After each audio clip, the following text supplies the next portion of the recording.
L'île de Vincent Villeminot, épisode 6, mauvaise nouvelle. On revint, tous, en ordre dispersé, et on se rassembla devant la mairie où François s'était enfermé, avec les membres du conseil, dont mon père. Jacques nous rejoignit. Il venait d'apprendre que son fils était là-bas, sur la plage des enfants, et il se tenait au premier rang, très calme en apparence. Nous attendions dans la rue, et il n'y aurait pas eu de salle assez grande pour nous accueillir tous, de toute façon, et puis il faisait beau. Françoise ressortit enfin. Quand elle vit Jacques dans la foule, elle descendit le perron et l'attira à l'écart. Ils parlèrent 3 minutes, seul à seul. Gilles cria qu'on voulait savoir, qu'on avait tous le droit d'être au courant. C'était un vrai con celui-là, et on savait qu'il détestait notre mère. Franck, le boulanger, lui balança. « Bah tu attends comme tout le monde, ok ?» Il jura, on le regarda de biais, il s'écarta un peu du groupe, mais resta tout de même. Françoise et Jacques finissaient pendant ce temps-là leur conciliabule. Elle revint vers nous, grimpa 2 marches pour rejoindre ses conseillers, puis fit un geste d'apaisement des 2 mains. On l'écouta. « Comme vous le savez, dit-elle, 8 jeunes gens ont abordé sur la plage des enfants tout à l'heure, dont Mathieu. » Une pause. « Ils arrivent de Poitiers. Il y a sa copine, Jen, que certains d'entre vous connaissent, et des camarades de Mathieu. » Une pause. « Ils ne savent pas ce qui s'est passé précisément, mais il s'est produit un événement mardi soir. Apparemment, il y a eu une explosion, en Allemagne peut-être, on ne sait pas trop, et apparemment un nuage toxique, ou peut-être une irradiation. » Des grognements dans la foule. Bref, rien n'est certain, mais ce qui compte, c'est que les gens ont commencé à devenir fous, à s'agresser les uns les autres, dans la nuit de mardi à mercredi. Non, mais c'est un film de zombies ton truc. Je sais que ça paraît incroyable. Je vous répète juste ce que Mathieu m'a dit.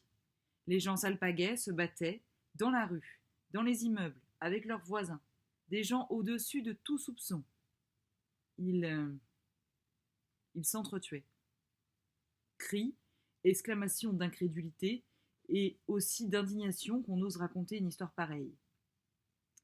Mathieu et ses amis ont quitté leur résidence universitaire mercredi. Apparemment, l'armée et la police ont organisé un déplacement massif de la population vers le sud. Les étudiants qui n'avaient pas de voiture ont été évacués dans des bus depuis le campus de Poitiers. Les consignes étaient de descendre vers le sud, d'aller en Espagne. Comme s'il y avait un nuage dangereux qu'il fallait fuir. De nouveau, des protestations. Je vous répète ces paroles. Je ne sais pas quoi en penser. André intervint en soutien. Apparemment, l'Espagne a fermé sa frontière devant cet afflux. Ça bloque de partout. Oui, acquiesça Françoise. Ils ont mis 1 journée à atteindre Saintes. Il y avait des dizaines d'accidents. Des bagarres éclataient sur l'autoroute. Quand ils ont vu que tout était bloqué, ils ont décidé d'essayer autre chose. Ils ont quitté l'autoroute et ils ont passé la nuit à Royan. Mathieu s'est dit qu'on était à peu près en sûreté ici. Mais s'il n'arrivait pas à joindre son père... Elle jeta un coup d'œil vers Jacques, qui était revenu au premier rang après leur discussion. Il a réussi à convaincre ses amis de le suivre. De toute façon, ils n'avaient pas le choix. C'était le chaos partout. Ils ont volé des kayaks au Décathlon de Rochefort. Le magasin était déserté. Ils n'ont même pas eu à affronter les vigiles. Et puis ils sont venus. Et ils savent ce qui s'est passé à La Rochelle et à Rochefort. Je n'ai pas eu le temps de les interroger en détail. Ils ont traversé Rochefort. La ville avait été évacuée. Ils ont vu des scènes de pillage et de violence. C'est tout ce que je sais. Et tu les crois? Et on est sûr qu'ils sont pas dangereux? On ne sait pas. Pour l'heure, je leur ai indiqué qu'ils étaient en quarantaine, sous la surveillance des pompiers. Cette nuit, ils vont dormir sur la plage. Mais si ça se trouve, c'est une contagion aérienne. Et si ça se trouve, ils t'ont déjà contaminé. Et t'es en train de nous contaminer. Et mon père arrêta Yvette d'un geste de la main, puis prit la parole. On ne sait rien. Mais on sait que la folie meurtrière n'est pas contagieuse normalement. Il doit s'être produit autre chose. Et il est aussi possible que la perception de Mathieu soit déformée par des événements gravissimes de nature politique ou autre. Mais s'ils ont dit qu'il y avait un nuage, que tout le monde allait en Espagne, est-on sûr au moins que le nuage en question ne va pas... Écoutez, intervint Françoise. Encore une fois, on n'est sûr de rien. Ce sont des nouvelles incroyables, mais même si nous avons eu du mal à les croire pour l'instant, Il faut que nous organisions en fonction de ce que nous savons. Sa voix baissa, sans perdre de sa fermeté. Nous avions l'ordre de ne laisser accoster personne. Nous n'avons pas eu le choix. Et peut-être est-ce un mal pour un bien, puisque maintenant, nous savons quelle est la nature de la menace. Si vous en êtes d'accord, je vais passer un peu de temps avec Jacques pour discuter avec lui de ce que nous devons envisager pour Mathieu et ses compagnons. Et nous nous retrouverons ce soir pour en parler tous ensemble. Le soir, nous étions une centaine dans le réfectoire de la maison familiale. Autrement dit, presque tout le monde. Avec Simon, nous transpirâmes de la tête aux pieds en préparant le dîner, armés d'énormes louches, surveillant nos marmites infernales, dans des tabliers trop grands qui nous tombaient aux chevilles. Quand je rejoignis mon père et Luna à table, une fois la vaisselle des premières gamelles terminée, papa parlait santé avec le docteur Gillot, l'ancien chirurgien qui devait, selon mon père, sortir de sa retraite le temps de notre isolement. Gillot se jugeait trop vieux, il montra ses mains qui tremblaient. Papa insista, répondit que si la situation s'éternisait, ils auraient besoin de lui au moins pour les diagnostics, et peut-être également pour ausculter Mathieu et ses amis. Et puis, concernant les soins, on allait être vite dans le pétrin faute de médicaments, de traitements. Il faudrait improviser des choses, faire avec les moyens du bord, des extraits de plantes. Ils avaient besoin de ces lumières. Le docteur Gillot secouait la tête. La tension dans le réfectoire était palpable. On ne parlait que de ça.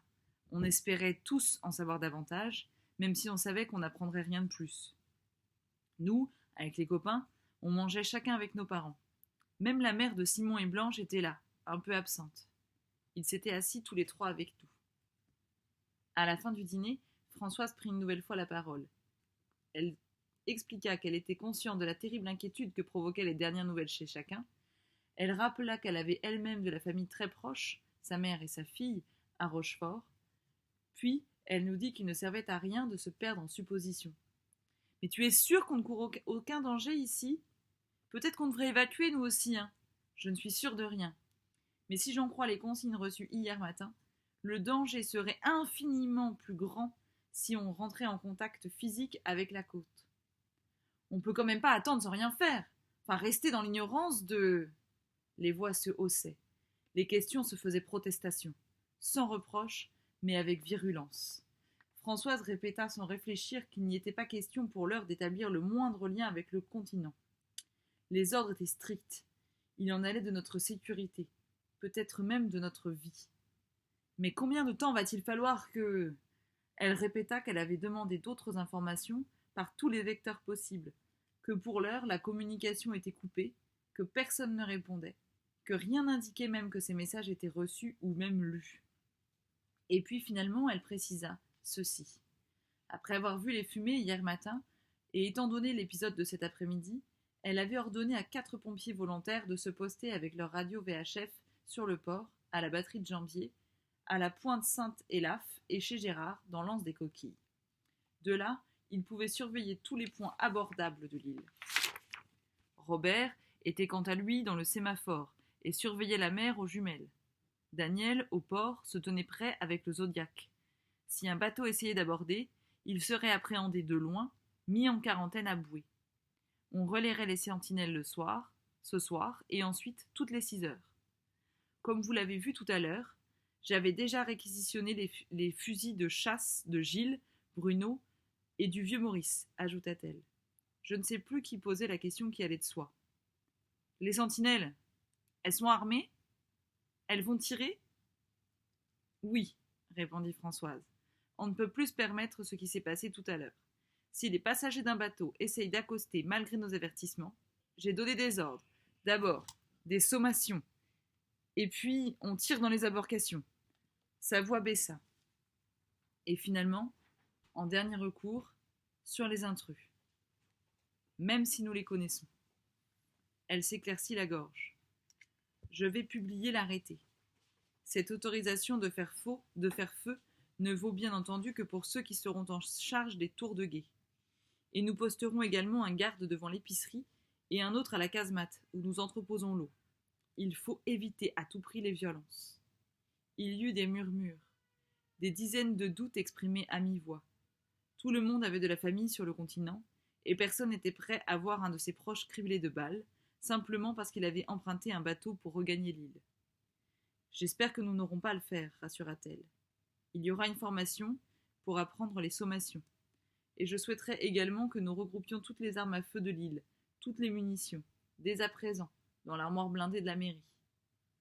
Et si les jeunes de tout à l'heure vont bien, demanda Patricia, s'il n'y a aucun danger pour nous, dans 15 ou 40 jours, dans ce cas, nous verrons.